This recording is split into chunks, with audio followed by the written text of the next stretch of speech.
am often asked about my favorite outdoor destinations and places to explore. Boy, what a tough question that is to answer. There are simply so many places in Oregon to choose from, but I do advise beginners, folks just starting out, that sometimes the best secrets, well, they're just around the corner, down the road and beyond the next hill in your own neighborhood. Hi there, Grant McOmie here, your host for Travel Oregon's Grant's Getaways, and this week we discover that there is wildness in the city and sometimes it's as close as your own backyard. At Hillsboro's Jackson Bottom Wetlands, you'll find wildlife at every turn. A solitary eagle perched on watch, scurrying shorebirds probing the muck of the marshes, or V-shaped flocks winging from this place to that. Less than 20 miles from Portland, Jackson Bottom Wetlands Preserve is about as grassroots as it gets. People come here and they want to learn, and we make that opportunity available for them in any way we can. Born in the 80s of a partnership between the city, its citizens, and the Oregon Department of Fish and Wildlife, they transformed 700 acres of wasteland into a wildlife paradise. The preserve's wetlands and trails surround an education center where hands-on exhibits teach you much about the environment. And in the middle of it all, a massive eagle nest rules this roost. That nest was cut out of a dead cottonwood tree. It had been abandoned by the bald eagles that used it. And it's a very unique exhibit. It's sort of a centerpiece for us and just a wonderful thing to have.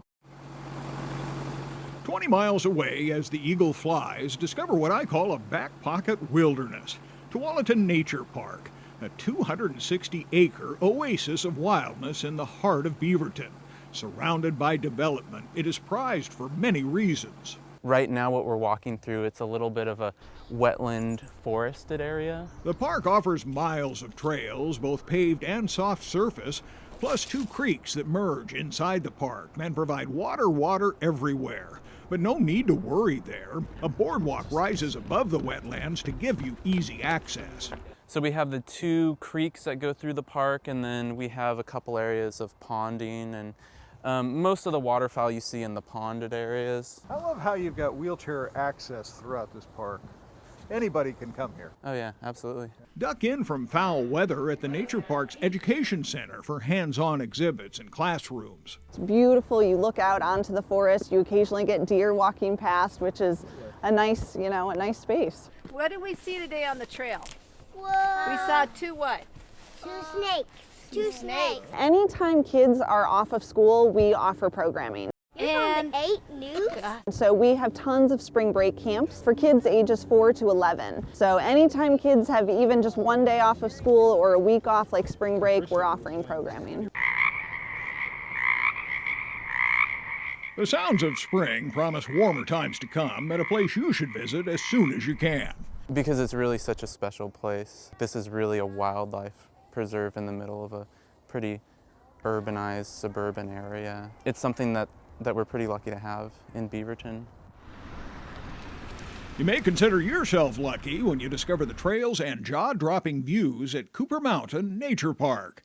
I think that's the most common reaction is, wow, look at this view. I drive by this all the time and didn't realize it, this was open. It's kind of like one of those undiscovered gems out there, it's just, we're surrounded by a vast sea of urbanization, and all of a sudden you got this little island up here. You can see down to the Tualatin River, you can see up to the Chehalis Mountains. I think that's the #1 reaction is, wow, look at the views here. They really love it. Over 3 miles of trails for hiking and exploring unique pine and Doug-fir upland forest, plus prized oak savanna too, and there's more. Deer are very common. They're quite numerous here. I feel they don't have a ton of pressure. Our raptors are probably one of my favorites as far as the red-tailed hawk. There's owls here that you can hear sometimes hooting in the late evenings and early mornings.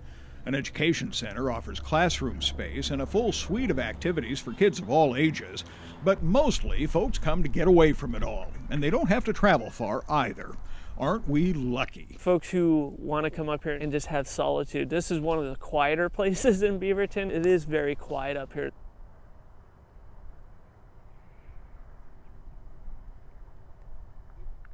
You can go wild in the city at scores of destinations with this new book of the same name. Wild in the City is edited by Mike Houck and MJ Cody and promises to set you on a trail of discovery to scores of places as close as your own backyard.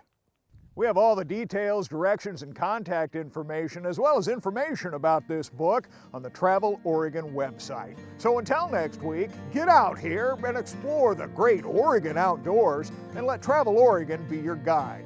For Travel Oregon, I'm Grant McOmie.